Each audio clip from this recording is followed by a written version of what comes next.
Our first speaker is Sean Redmond from Silicon Catalyst UK, where he is a managing partner. The title of his talk is The Four Horse Riders of the Silicon Apocalypse. Sean started his career as a chip designer and moved into EDA industry as a vice president for Verisity. I remember him very well. I think I was one of his very early customers. I was a good user, spec man. It's still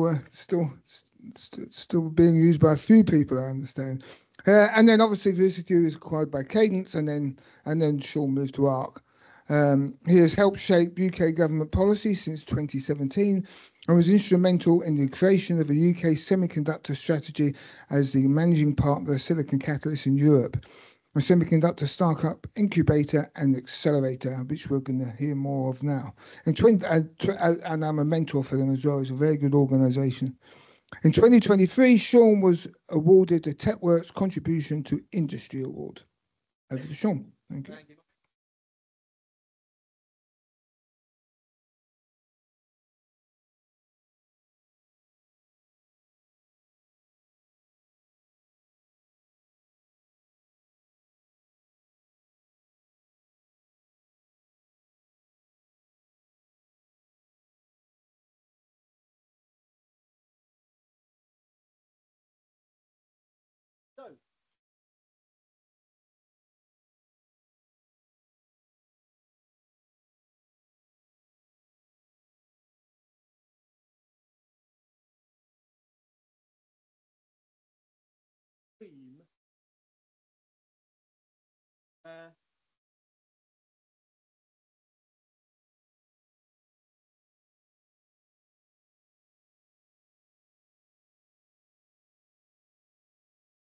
Just interesting.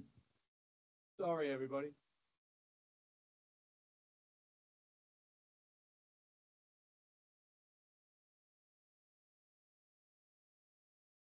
Ah, it's a different type of green. There you go. Engineers, what can I say? What can I say? I didn't read the instructions and I never listened to advice, but there you go. So we've lived in this silicon dream, which has been relentlessly driving us around this virtuous circle. So ever increasing, stuffing more and more transistors into chips. And what did that do? That actually opened up and drove down a massive increase of functionality at ever decreasing costs. That's what our industry did to the world. Everybody should thank us for that.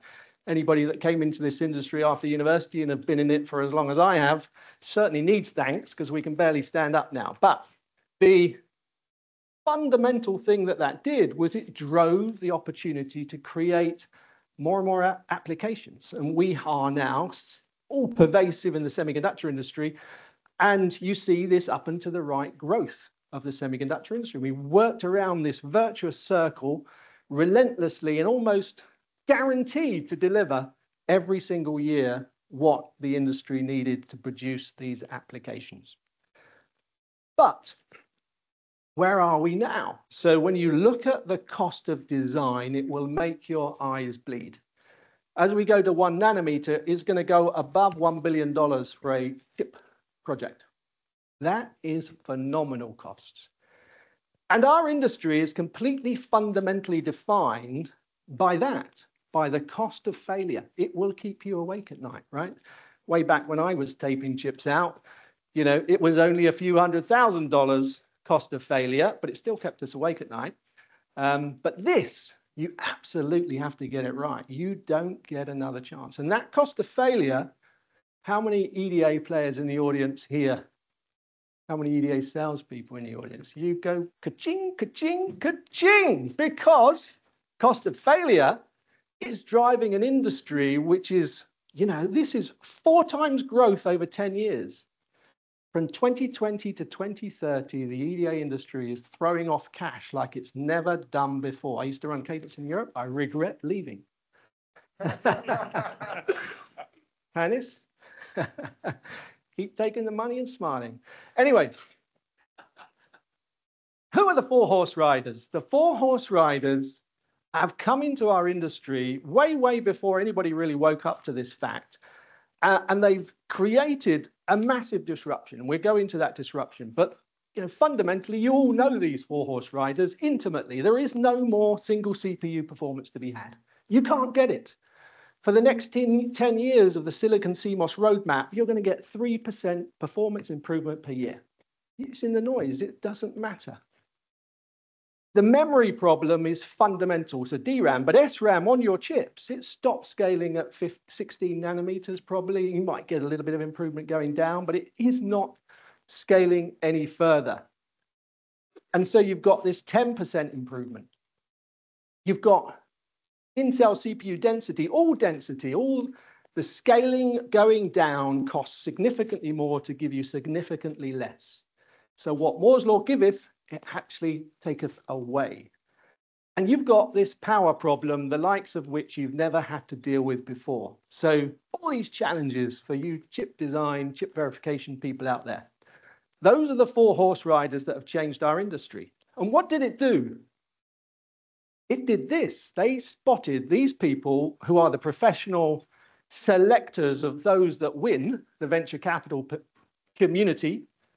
Now, Simon is one of the few people that managed to avoid them for a great period of time and still build a business, but nearly every single startup needs the venture capital industry. It's the wood behind the arrow that projects you into a global scaling business.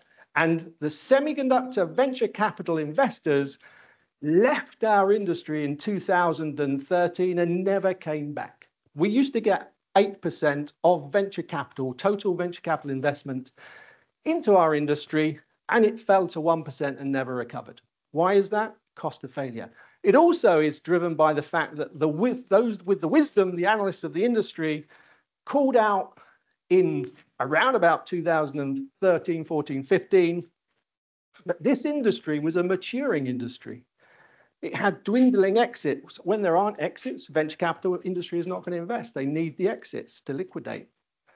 The other issue is that massive capital cost. They saw it way before anybody else and realized that the risks of investing in our industry are too high because there's too many companies that get it wrong. And this is the fundamental issue that stops startups. If there are no startups coming into the semiconductor industry, then actually there's very little new innovation because those are the risk takers. Those are the ones willing to walk through walls, do the things that everybody else is not doing, and deliver complete disruptions. And if you don't have venture capital, you don't have startups. And in this perfect storm, Silicon Catalyst was created. So let's take a look at who owns our industry today. The industry is completely owned by the hyperscalers, right? They dominate the volume, they dominate the contract value. If you talk to anybody in TSMC today, their fabs are full by these hyperscalers. There's one other on here that's not included. Obviously, you'll know Jensen's company. I don't need to mention the name. But these hyperscalers, when they jump, the industry jumps with them. It's the reason why the supply chain crunch and the automotive industry got wiped out is because when they came back to the table and said, we want the volume from your fabs, they pushed everybody else back. And they're the most important customers. They got what they asked for. You don't get what you don't ask for.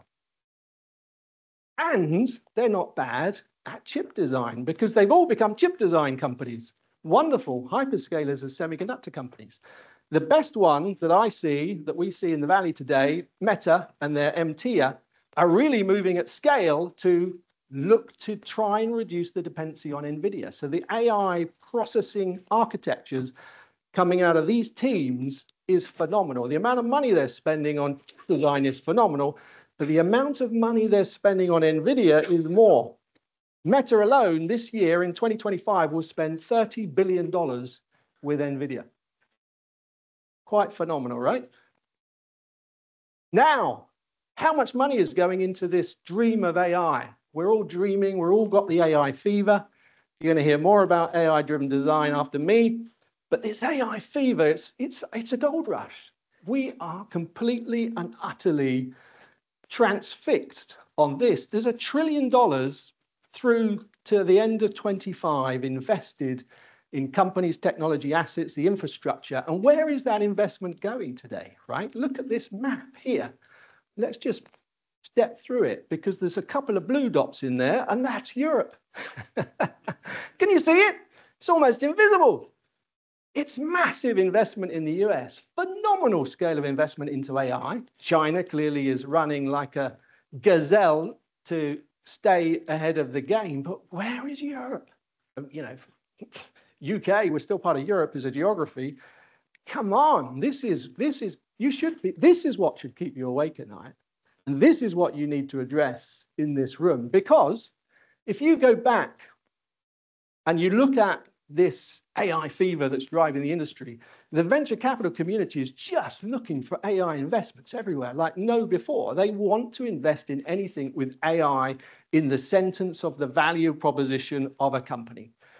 And over $6 billion of venture capital will get placed this year into those new startups. So over the last 3 years, it's grown like a hose. You all now should really wake up to the fact that you are on this side of the pond, right? You're not in the target-rich environment of Silicon Valley, you know, where you just pop down the road to a coffee shop and 7 of the most influential people happen to be sitting on the table next to you. You have a discussion. They say, how much do you need? 3.7 million. All right, check now. You know, we're not in that environment here in Europe, but we have been able before to compete and win, and we need to find a way to win now. Because if you look at this map, again, everything outside and the blue inside is giving you a picture of what has happened since I entered the industry. It's nothing to do with me, actually, but since I came into the semiconductor industry, the technology industry, the US has created 118 $10 billion plus technology businesses in the last 40 plus years. $10 billion plus companies, 118. How many have we created here? Any guesses? 6. 6 in Europe. Now, the largest of those 6 is ARM, right? And most of you in this audience will denigrate ARM, you'll berate them, I want to kill them, I'm a RISC-V mad person. You know, I'm going to take the risks, I'm going to tape out chips that don't work. And, you know, we should be celebrating the most successful technology company on the European soil in the last 40 or 50 years. It's a semiconductor business out of ARM in Cambridge, 12 people in a turkey barn in Swaffham Baalbek delivered this for us. And it delivered this, it makes you relevant, because if you didn't have that, you'd be bloody irrelevant to the UK. You would probably be irrelevant to Europe, and you'll be in an industry that everybody's saying, well, what are you doing in this industry? You should be either in Silicon Valley or in the Far East. So this, when you look at it, is a shocking contrast. That is the contrast between US and Europe.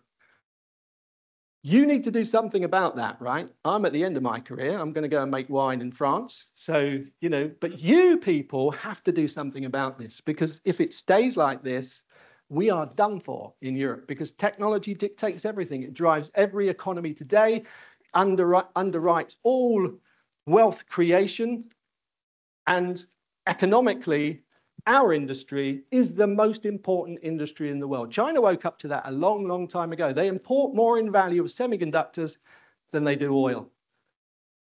They got it right. We were sleeping at the wheel. We were barbecuing on the beach.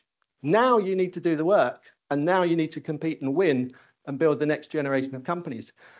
But the opportunity is enormous, because the actual demand from the industry is that they want 3 to 6 orders of magnitude more performance to drive these new wonderful dream worlds of augmented everything, AI-driven everything, remote intelligence, you name it, automation. Everything will drive 3 and needs more performance. That's what's driven our industry from the beginning of time. You need to find how you can deliver more performance, right? And you're not going to be able to do it from the silicon roadmap. Those 4-horse riders have trampled all over your territory and killed it dead. So you need to think again. So where's it going to come from? Well, now, UK has the 3rd largest semiconductor research base outside of the US in the world today. That makes us relevant. That keeps us at the table. And that's what the UK government woke up to when we smacked them around the head and dragged them to Bletchley Park to say, wake up, you need to do something. You know, there's an awful lot of government people here doing policy interventions, and you forgot the most important industry in the world called semiconductors, and the UK has performed way above its size and is far more relevant on the global stage today than you've ever realized, and you need to do something. Now, these opportunities, where is that performance going to come from? There's new materials. There's the dream of graphene. Is it a dream? Is it real? In semiconductors, well, some are really putting some wood behind the arrow there. There's clearly different types of devices coming up. You can see it in TSMC roadmap. So TFETs, PETs, you know, stacking transistors at 1 nanometer. You've got, I mean, people were talking about carbon nanotubes. I remember Steve Neal from Infineon. It was his dream 20 years ago. Well, there are people really delivering on that dream today, and then spintronics. So what will happen next in materials? There's really tremendous opportunity there. There's new types of compute architecture. We have a startup called VER. It's one of the best funded seed stage semiconductor startups, spin out of Cambridge. They're doing this adiabatic reversible logic stuff that everybody said cannot be implemented in chips, right? Since the 1970s, when it was actually a professor talking about the dream world of reversible computing, where you have near zero energy compute, and nobody knew how to implement it, but it looked fantastic. Now we have a team that's actually got it working on a chip in silicon. You've got new neuromorphic architectures. Oh, and not forgetting architecture and packaging, everything's going 3D, chiplets, chiplets, and more chiplets. The advanced packaging world, for the first time ever in our industry, is smashing into the design world, and you can't separate them. You have to overlap them. You've got to think about how you're going to produce your packaged product as you design the functionality of your chips. You need to choose the relevant technology to place the relevant functionality, and it's going to disaggregate itself, and it will get significantly more complex, but it's going to be driven by new standards. So this is going to disrupt our industry. Those three axes will deliver 3 to 6 orders of magnitude more performance in the next 10 years, and you need to find it, work it, design chips around it. Now, there are some wild cards in there. The government interventions, government, well, what can we say? We pay our taxes, and do they look after us? Not many smiling people out there. Well, I've spent a lot of time as an old fart trying to do policy intervention, help them out pro bono, because clearly they can't help themselves. They don't know anything about semiconductor industry. They don't know anything about technology, really. They've got the AI fever in spades. They absolutely walk the corridors with it. I got a little bit too carried away with it. But semiconductor industry across the world has had phenomenal sums of government intervention placed into it. What is that doing today? It's releasing lots of new potential. And that's opportunity for all you chip design and verification teams out there. It's what we do in Silicon Catalyst to reinvigorate that startup community. We've done 40 new startups in the UK since we brought that ecosystem here in 2021. So the UK really has put itself back on the map, and we'll look a little bit about that. And then, of course, the AI path to better design, and we're going to have a insight into that, and chiplets. So what do the AI and chiplets really do for us? Well, chiplet design is deemed to reduce the cost. So it's going to take that $1 billion down to slightly less than $1 billion. It's not significant, but actually it provides a much faster and more parallel path to many new startups to try and win races in the technology slots that opens up. So chiplets will create many new startups in our industry. It does make an impact on that cost of failure, a small amount, but it's not significant. The biggest impact is this. So if you don't believe in AI-driven design, the industry does, and it is fundamentally believing that we can reduce that cost of failure. With small teams, you can do significantly more, and you can compete with the very best if you deploy in a very smart way, but not let it take control of your end destiny. You need to work AI with your knowledge rather than let it replace your knowledge, because it will always fundamentally get it wrong. because it's shit. So let's talk about Makimoto's wave. Now, most of you won't know Makimoto's wave. We've lived it since we've been in this industry, and it is a famous thing. But the more things change, the more things stay the same. We're in this end cycle over here, highly flexible super integration. We're back in the standardization push. New standards will define our industry, chiplet standards, compute architecture standards. So we will see these standards driving the next generation of chip design, and that is something that has been repeating itself forever and a day through all of my career. We went from standardization to customization to standardization to customization. I cut my teeth down there in the middle in ASICs. We were working over 100 hours a week, taping chips out, doing designs for the likes of Ericsson. We would actually running design automation tools on a Saturday through to a Sunday evening with every compute cluster we could find in the office, because we were able to do that. And actually, there were other people doing that at the same time we were doing it here. One individual who is the CEO of the most valuable company on the planet today ran LSI Logic's ASIC design center in Silicon Valley. That's why he's so good at chips. He did thousands of them, right? Before he created NVIDIA. Now, conclusion, silicon catalyst. We stepped into the industry in 21 over here on this side of the pond to bring an ecosystem that's taken 10 years to build. What we've done is created something that delivers to startups everything they need to succeed, everything they'll need to win the race in a semiconductor startup. Our pre-negotiated in-kind agreements, so the EDA industry has been incredibly generous. They give their tools to our startups at scale, so you will not have to compromise in any design you do. The design IP requirements are fulfilled by partners such as ARM and others. We have access to advanced node TSMC at no cost, so you can tape out down to 7.5 nanometers. Global Foundries is similarly providing MPW runs. So you get tools, you get design IP, you get foundry access at no cost for the time you're in our hands if you win a place to be incubated or accelerated with Silicon Catalyst. That's not enough. You all know how to design chips. What you don't know is how to make sure you win the market. It's the market that determines success, not your technology, not your capability to get it right. All those things you have to do, that's a given. But you must understand the market. So you must be able to put your nose on the bleeding edge of what customers are looking for and get that feedback. We provide that through nearly 400 Silicon Catalyst executive advisors. These are senior execs in the industry that have built mutual respect up and down the supply chains. They know what you should do, and more importantly, they know what you should not do because they've done it already and made all the mistakes for you.